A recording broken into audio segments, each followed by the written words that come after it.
بسم الله الرحمن الرحيم. الحمد لله رب العالمين، والصلاة والسلام على سيد الأنبياء والمرسلين محمد وآله وأصحابه أجمعين. أما بعد، فأعوذ بالله من الشيطان الرجيم. بسم الله الرحمن الرحيم. يا أيها الذين آمنوا لا تأكلوا أموالكم بينكم بالباطل إلا أن تكون تجارة عن تراض منكم. صدق الله العظيم. میرے محترم بزرگوں اور دوستوں اور عزیز اسلامی اور دینی بھائیوں، آپ حضرات کے سامنے سورہ نساء کی آیت نمبر 29 کا ایک ٹکڑا تلاوت کیا گیا ہے. دعا فرمائیں اللہ رب العزت والجلال اس کام کی باتیں کہنے کی توفیق عطا فرمائے.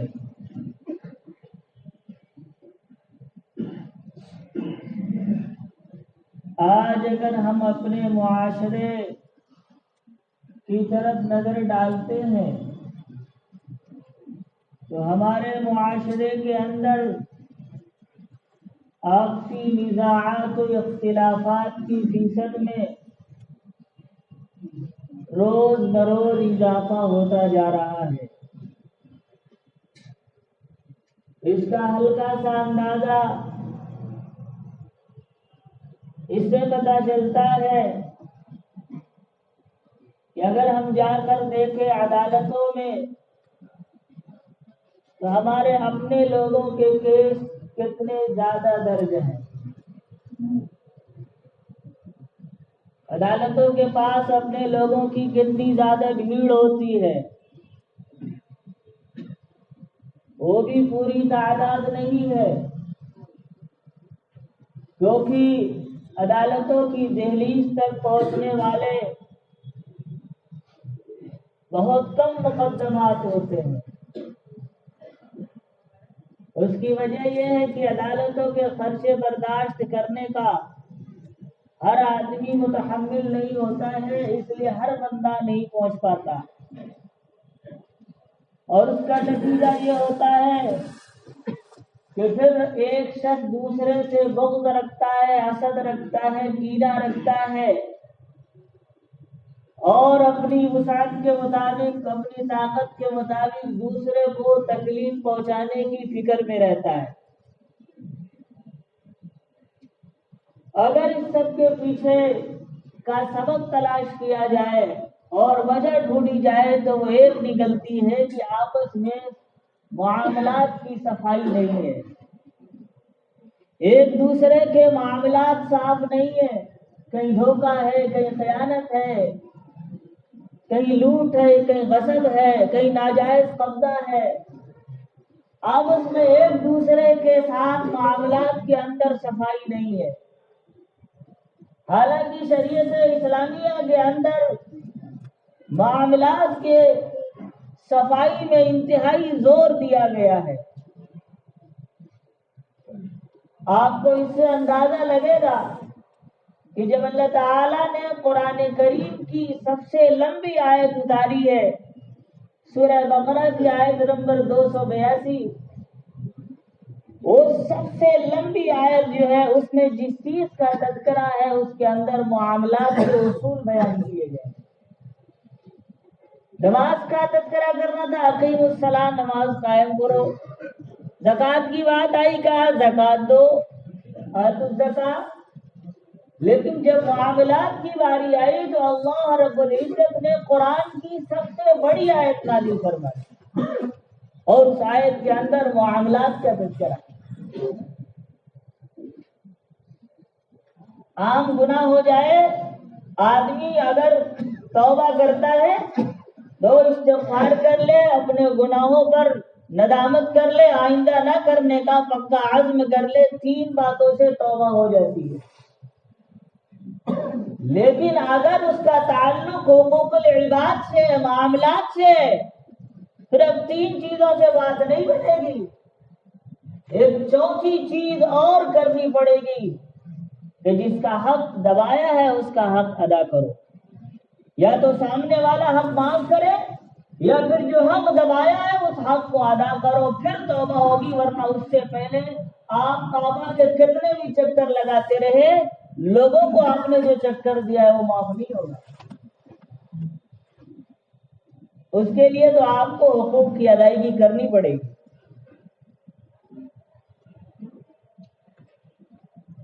شریعت کے وہ مسائل جن کا تعلق عبادات سے وہ محض 25% کے آس پاس ہے، اور جن کا تعلق معاملات سے وہ 75% ہے۔ ہمارے مدارس کے اندر کتاب پڑھائی جاتی ہے ہدایہ، اس کے 4 حصے اور 4 پارٹ ہیں۔ پہلے حصے کے اندر صرف عبادات ہے، بقیہ 3 حصوں کے اندر معاملات کا تذکرہ ہے۔ اس سے پتہ چلتا ہے کہ معاملات کے مسائل کتنے زیادہ ہیں۔ اسی لیے قرآن کریم میں اور رسول اکرم صلی اللہ علیہ وسلم کی احادیث مبارکہ میں اور آپ صلی اللہ علیہ وسلم کی سیرت طیبہ میں بے شمار واقعات اور بے شمار احادیثیں ملتی ہیں جن کا تعلق معاملات سے۔ بخاری شریف حدیث نمبر 2289، حضرت سلمہ بن عقبہ رضی اللہ تعالی عنہ فرماتے ہیں کہ ہم لوگ رسول اکرم صلی اللہ علیہ وسلم کی مجلس میں بیٹھے ہوئے تھے، اذ اوتی بجنازۃ، اچانک ایک جنازہ لایا گیا، تو آپ صلی اللہ علیہ وسلم نے پوچھا هل علیہ دین، کیا اس مرنے والے کے اوپر کوئی قرضہ تھا؟ تو صحابہ نے کہا نہیں، کوئی قرضہ نہیں تھا۔ پھر آپ نے پوچھا هل ترک شیئا، کیا اس نے میراث میں کوئی چیز چھوڑی ہے؟ تو صحابہ نے کہا نہیں۔ فصلی علیہ، تو آپ صلی اللہ علیہ وسلم نے جنازے کی نماز پڑھا دی۔ ثم اوتی بجنازۃ اخری، پھر ایک دوسرا جنازہ لایا گیا، آپ صلی اللہ علیہ وسلم سے کہا گیا نماز جنازہ پڑھائیے، تو آپ صلی اللہ علیہ وسلم نے پوچھا هل علیہ دین، کیا اس کے اوپر کوئی قرضہ تھا؟ تو صحابہ نے کہا ہاں قرضہ تھا۔ پھر آپ نے پوچھا هل ترک شیئا، کچھ چھوڑا بھی ہے؟ تو صحابہ نے کہا ہاں 3 دینار اس نے چھوڑا ہے۔ تو گویا وہ اس 3 دینار کے ذریعے قرضہ ادا کر دیا جائے گا۔ تو آپ صلی اللہ علیہ وسلم نے اس کی نماز جنازہ پڑھا دی۔ پھر ایک تیسرا جنازہ لایا گیا، پھر آپ صلی اللہ علیہ وسلم سے کہا گیا جنازہ پڑھائیے، تو آپ صلی اللہ علیہ وسلم نے پوچھا اس کے اوپر کوئی قرضہ تھا؟ کہا ہاں 3 دینار کا قرضہ تھا۔ آپ صلی اللہ علیہ وسلم نے پوچھا کچھ چھوڑا بھی ہے؟ تو صحابہ نے کہا کچھ نہیں چھوڑا ہے۔ تو آپ صلی اللہ علیہ وسلم نے فرمایا صلوا علی صاحبکم، تم لوگ نماز جنازہ پڑھ لو، میں نہیں پڑھاتا۔ اس سے اندازہ لگتا ہے کہ معاملات کی صفائی کتنی اہم چیز ہے۔ یہ سرور کائنات رحمت للعالمین جناب محمد رسول اللہ صلی اللہ علیہ وسلم، ایک آدمی جو قرض دار مرا ہے اور اس نے قرضہ ادا نہیں کیا ہے اور اس نے کوئی ایسی مالیت نہیں چھوڑی ہے کہ جس کے ذریعے سے اس کا قرضہ ادا کر دیا جائے، تو آپ صلی اللہ علیہ وسلم نماز جنازہ پڑھانے کے لیے تیار نہیں ہے۔ قال ابو قتادہ علی دینہ، حضرت ابو قتادہ رضی اللہ تعالی عنہ کھڑے ہوئے اور انہوں نے فرمایا یا رسول اللہ صلی اللہ علیہ وسلم، اس کا جو قرضہ ہے میں ادا کرنے کی ضمانت لیتا ہوں، میں ادا کر دوں گا۔ فصلی علیہ رسول اللہ صلی اللہ علیہ وسلم، پھر آپ نے نماز جنازہ پڑھائی۔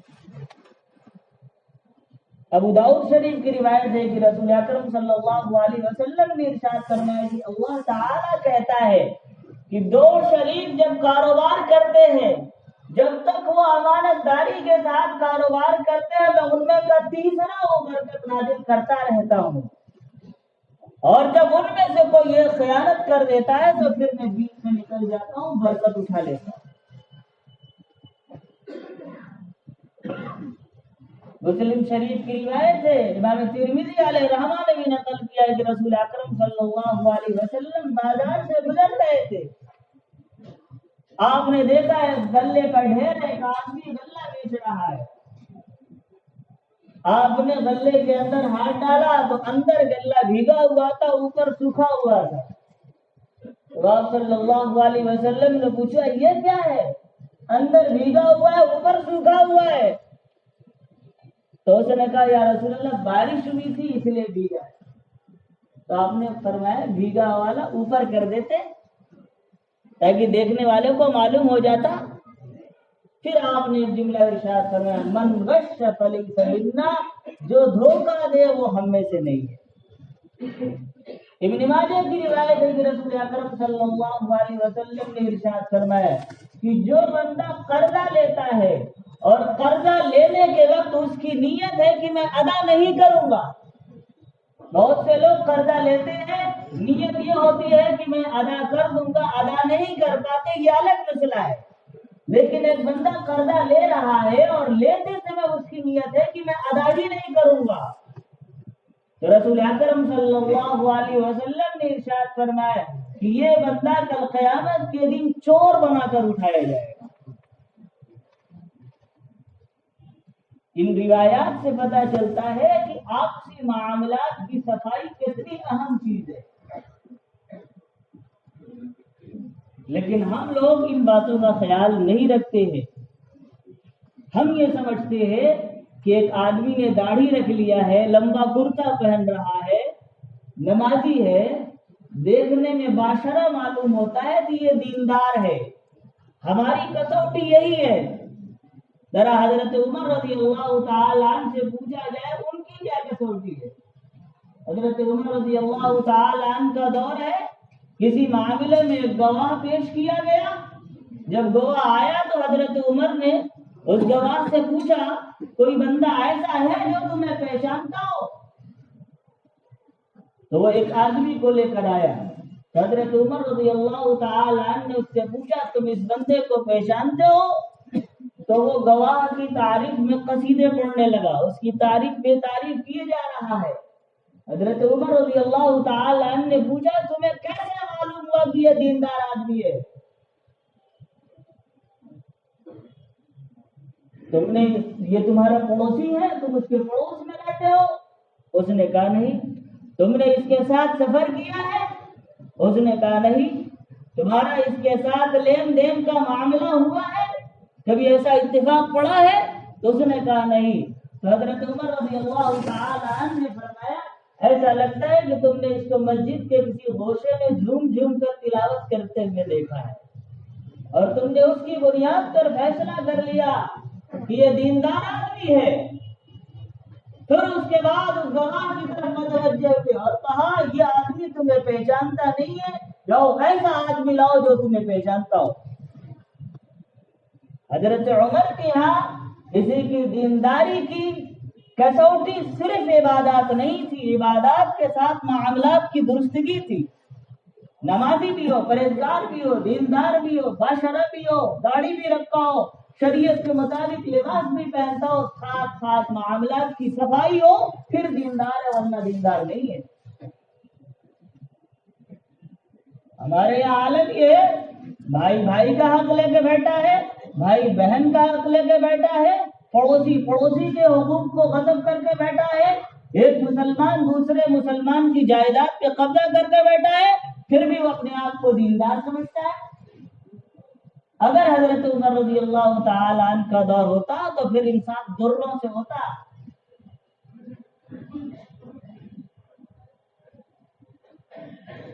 اس لیے ہمیں اپنے معاملات کی درستگی کرنی چاہیے، معاملات کے اندر صفائی اختیار کرنا چاہیے۔ کبھی ایک دور تھا کہ عورتوں کے اندر مردوں سے زیادہ معاملات کی صفائی تھی۔ بغداد کا ایک واقعہ ہے، کہ ایک بغداد میں ایک امیر آدمی تھا، کاروباری آدمی تھا، بڑا مالدار تھا، اپنی بیوی بچوں کے حقوق ادا کرتا تھا، لیکن اس کی ایک عادت یہ تھی کہ ہر کچھ دن کے بعد وہ سفر پہ چلا جاتا تھا۔ جب وہ سفر پہ جاتا تو 15 دن 1 مہینہ گزار کے آتا۔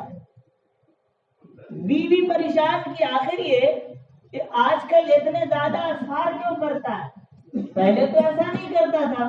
تو اس کے یہاں ایک بوڑھی خادمہ تھی، اس نے اس بوڑھی خادمہ کو اپنے شوہر کے پیچھے لگایا کہ پتہ کرو اس کی حقیقت کیا ہے۔ چنانچہ وہ بوڑھی خادمہ اس کے پیچھے پیچھے لگی اور خبر لائی کہ آپ کے شوہر نامدار نے آپ سے خفیہ طور پر ایک دوسرا نکاح کر رکھا ہے، سفر کے بہانے اسی بیوی کے پاس جاتے ہیں۔ جب عورت نے سنا تو اسے بے حد افسوس ہوا، لیکن پھر بھی اس نے اپنے آپ کو سنبھال لیا۔ وقت گزرتا گیا، اچھا شوہر پہلی بیوی کے حقوق بھی ادا کرتا تھا، اس کے ساتھ اس کے سلوک بھی اچھے تھے۔ رفتہ رفتہ دن گزرتے گئے اور شوہر کا انتقال ہو گیا۔ سوائے بیوی اور خادمہ کے کسی اور کو نہیں معلوم ہے کہ اس کی کوئی اور بھی بیوی ہے۔ جب جائیداد تقسیم ہونے لگی تو جائیداد میں سے شوہر کے گھر والوں نے جائیداد تقسیم کی اور اس جائیداد میں اس بیوی کا حصہ آیا جو شوہر کے ساتھ گھر میں رہتی تھی، اور گھر والوں کو دوسری بیوی کے بارے میں کچھ معلوم نہیں تھا۔ جب پہلی بیوی کو وراثت میں سے حصہ ملا تو اس نے اپنی بوڑھی خادمہ کو اس میں سے حصہ نکال کر دیا اور کہا جاؤ یہ جو اس کی دوسری بیوی ہے اسے بھی دے دو، کیونکہ اس مال کے اندر صرف میرا حق نہیں ہے، اس کا بھی حق ہے۔ اس درجے کی دیانتداری عورتوں میں تھی۔ آج ہمارا عالم یہ ہے کہ بھائی بھائی کا مال ہڑپ کر بیٹھا۔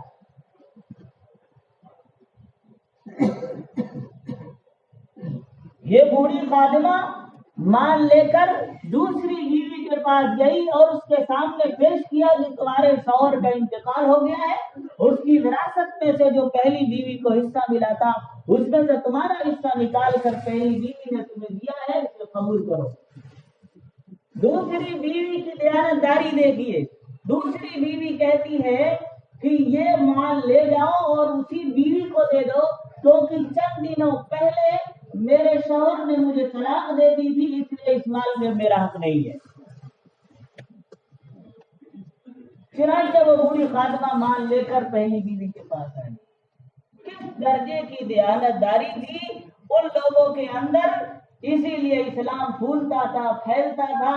لوگ ہمارے معاملات کو دیکھتے تھے، ہماری تجارت کی صفائی کو دیکھتے تھے اور اسلام میں داخل ہوتے تھے۔ آج ہمارے اخلاق بگڑ گئے، آج ہمارے معاملات کے اندر وہ صفائی نہ رہی، تو دوسرے جب ہمیں دیکھتے ہیں، ہماری برائی کو دیکھتے ہیں، تو وہ سمجھتے ہیں کہ اسلام ہی برا ہے، حالانکہ اسلام نہیں برا ہے۔ اس لیے ہمیں چاہیے کہ ہم اپنے معاملات کے اندر صفائی اختیار کریں۔